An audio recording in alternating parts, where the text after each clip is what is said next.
చనిపోయారని అంటున్నారు, కావాలని తోసేశారని కొంతమంది అంటున్నారు. అది ఎంతవరకు? తోసేసారని ఇప్పుడు అన్నారంటే 100% ఇంకొక 2 రోజుల్లో టీడీపీ కార్యకర్త వచ్చి మా వైఎస్ఆర్సీపీ పార్టీని బదనం చేద్దామని చెప్పి టీడీపీ కార్యకర్త వచ్చి మా వైఎస్ఆర్సీపీ కార్యకర్తని మా కారు కింద నెట్టేశారని కూడా చెప్తారు. మీరు దానికి ప్రిపేర్ అయి ఉండండి. ఇప్పుడు ఏం జరిగింది అంటారు మీరు? ఇప్పుడు 100% ఇప్పుడు ఆయన అంత అక్కడ చనిపోయిన వ్యక్తి ఆయనేం అమరవీరుడు కాదు, లేకపోతే ఆయనేం దేశాన్ని ఉద్ధరేయలేదు, లేకపోతే వాళ్ళ మండలాన్ని, వాళ్ళ రాష్ట్రాన్ని, వాళ్ళ ఊరిని, వాళ్ళ అమ్మ నాన్న కూడా ఉద్ధరేయలేదు. ఆయన బెట్టింగ్లు చేసి వాళ్ళ అమ్మకి, పిల్లానికి, పిల్లలకి అందరికీ బాధ పెట్టి ఆ బెట్టింగ్ల ప్రభావంలో వాళ్ళందరూ డబ్బులు అడుగుతుంటే, బెట్టింగ్లు పెట్టిన వాళ్ళు ఎవరైనా ఓడిన తర్వాత డబ్బులు కట్టడానికి ప్రెజర్ ఎక్కువ అవుతుంది కదా. ఇప్పుడు మనకు అది టీడీపీ రిజల్ట్ వచ్చిన తర్వాత అతని మీద ప్రెజర్ పెరిగినప్పుడు అతను చనిపోవడం జరిగింది.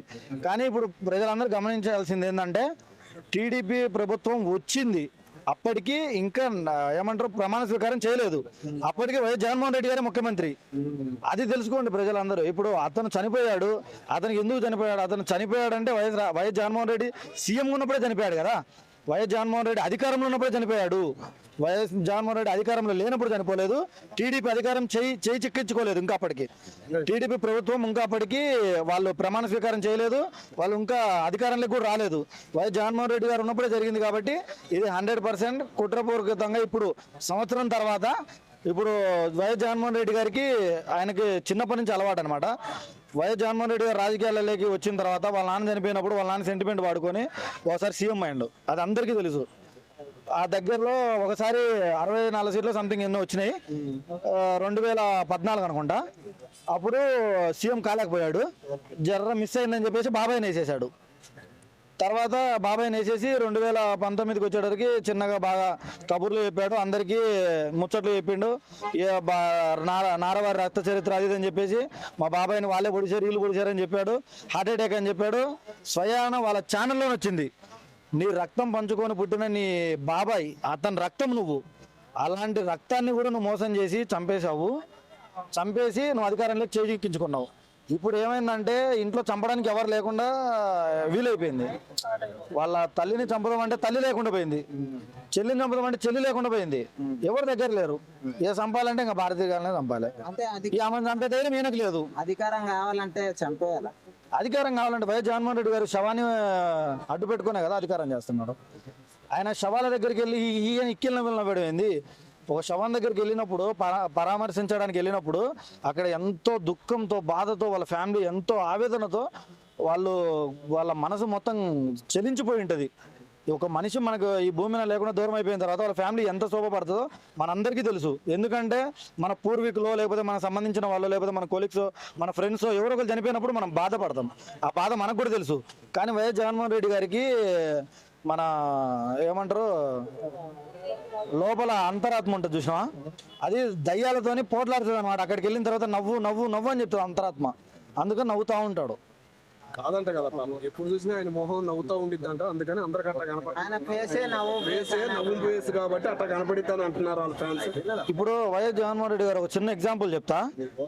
అధికారంలో ఉన్నప్పుడు చంద్రబాబు నాయుడుని తిట్టినప్పుడు లోపల క్యాబినెట్ లో కూర్చొని ఇహి అని నవ్విండు. ఈ రోజు అధికారం కోల్పోయిన తర్వాత దిమాగ్ దొబ్బి కింటాని కేజీ అంటున్నాడు. దిమాగ్ దొబ్బిందో తెలియదా? మనకు అర్థమైపోతుంది. కింటాని కేజీ అని ఎవడని అంటాడా? హైదరాబాద్ ఇంటర్నేషనల్ స్కూల్లో చదువుకున్నాడు ఆయన. హైదరాబాద్ ఇంటర్నేషనల్ స్కూల్లో చదువుకున్నాడు. కాకపోతే ఏంటంటే ఆ ప్రభావం ఏంటంటే వాళ్ళ అయ్య అప్పుడు రాజకీయాల్లో ఉన్నాడు కాబట్టి ఈయనకు ఎవరో ముందోడో వెనకలోడో ఎవరైనా వాళ్ళ అయ్య సీఎం రా, వాళ్ళ అయ్య మంచి అధికారంలో ఉన్నారు, అది ఇది అని చెప్పి వెనక ముందు చూపించుంటారు, ఈయన పాస్ అయ్యింటాడు అంతే. అంతకు మించి అయితే ఏం లేదు. మనం అన్ని చూస్తూనే ఉన్నాం కదా, ప్రెస్ మీట్లలో కూడా చూడండి, దా అంటున్నాడు. ఎందుకు అంటున్నాడు దా అని? నెంబర్ 1 క్లాస్ ఫస్ట్ అయితే మంచిగా చెప్పాలి కదా. ఎందుకు నువ్వు అధికారం చేజిక్కించుకోవాలంటే వైఎస్ జగన్మోహన్ రెడ్డి గారు ఒకటే, ప్రజల దగ్గరికి వెళ్ళండి, ప్రజల పక్షాన నిలబడండి. కుట్రపూరితంగా రాజకీయాలు చేయకండి. అవి చేసి సర్వనాశనం చేశారు. 2019 నుంచి 2024 వరకు రాష్ట్రాన్ని సర్వనాశనం చేశారు. మీరు ఎంత నాశనం చేశారంటే ఒక 10 సంవత్సరాలు కోలుకోలేనంత నాశనం చేశారు. కానీ ప్రజలందరూ ఆంధ్ర ప్రజలు ఎట్లా అంటే వాళ్ళు చాలా బాగా గమనించారు. కానీ ఎవరికీ తెలియదు. వైఎస్ జగన్మోహన్ రెడ్డి ఎంట ఉన్న వాళ్ళందరూ కూడా మగవాళ్ళే.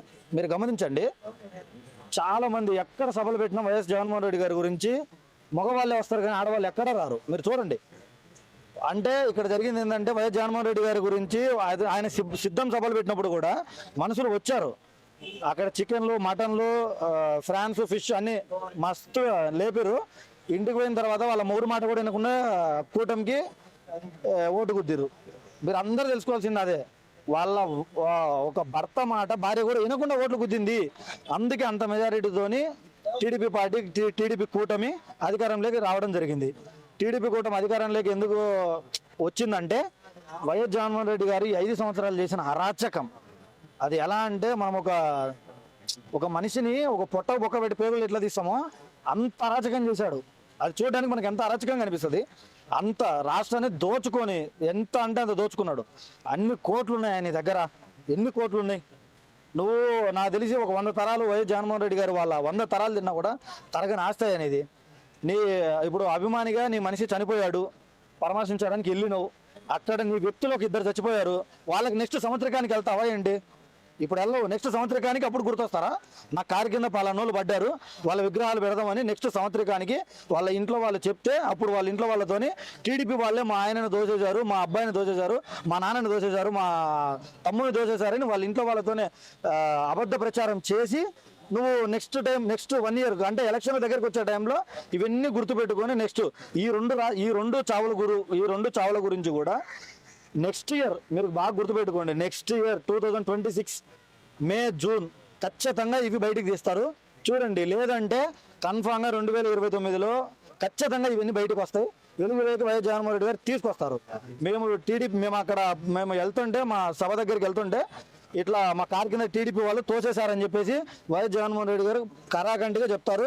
100% రేపు ఉదయం వరకు నాకు తెలిసి సాక్షి మీడియాలోని టీడీపీ వాళ్ళే నెట్టేశారు మా కార్యకర్తని అని చెప్పి రేపు సాక్షి మీడియాలో కూడా వస్తుంది. దాని గురించి అందరూ ప్రిపేర్ అయి ఉండాల్సింది అనుకుంటున్నాను. రీసెంట్ గా జగన్ గారు ప్రెస్ మీట్ పెట్టి కూడా సో చంద్రబాబు ఏదైతే హామీలు ఇచ్చారో అవి దొంగ హామీలు నెరవేర్చేది కూడా కొద్దిగా కొంచెం పనులు మాట్లాడారు. దానికి ఏమంటారు? బాధుడు అంటారు. ఇప్పుడు ఏంటంటే ఇప్పుడు ఆయన ఇచ్చిన హామీలు కూడా అన్ని ఆయన ఆల్రెడీ 15 సంవత్సరాలు ముఖ్యమంత్రిగా చేసిండు.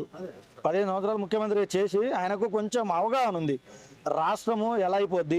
ఆయన స్వతహా లాభం చూసుకుని ఉంటే ప్రతి ఒక్కళ్ళు ఇక్కడ గుర్తించాల్సింది ఏంటంటే చంద్రబాబు నాయుడు గారు ఇప్పుడు 15 సంవత్సరాలు అపోజిషన్లో ఉన్నాడు, 15 సంవత్సరాలు పొజిషన్లో ఉన్నాడు.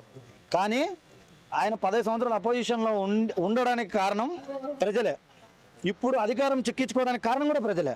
అంటే దీనికి అర్థమైందంటే ప్రజలు చాలా మేధావంతులు.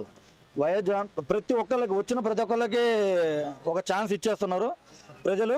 వాళ్ళు ఎలా చేస్తున్నారు చూస్తున్నారు, వాళ్ళని మట్టి గెలిపేస్తున్నారు. ఇప్పుడు ఆ సభలో కూడా మీరు గమనిస్తే అందరూ వాళ్ళ ఫ్లెక్సీలు పట్టుకొని నరికేస్తాం, రప్పరప్ప కోస్తాం. నువ్వు రప్పరప్ప కోస్తే కోపించుకోవడానికి కూరగాయలు కాదు కదా, మనుషులు కదా. నువ్వు రప్పరప్ప కోస్తే నీ ఇంట్లో వాళ్ళని కోసుకో. నువ్వు ఎందుకు వస్తావు రప్పరప్ప? ప్రజల్ని ఎందుకు వస్తావు?